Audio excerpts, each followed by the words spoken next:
大家唔好再私信我呢，話想過嚟越南投資，想過嚟越南發展。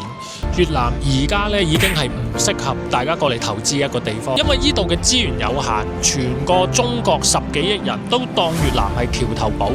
而家所有人湧入去呢度，最後呢，大家呢都係互相踩踏，捲完又捲。越南呢，你唔好睇個表象，一定要睇到個底層邏輯。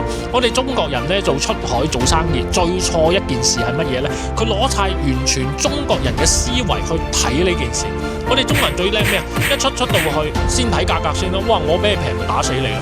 其實件事咁樣做生意呢，死梗啦。你要做嘅係做一個創新性嘅一個調研，大家一定研究清楚當地點樣落地，滿足當地嘅需求。記住一樣嘢，以前 eBay 咁大嘅集團入嚟中國，點解俾淘寶抽低咗？大家一定要諗清楚呢個道理。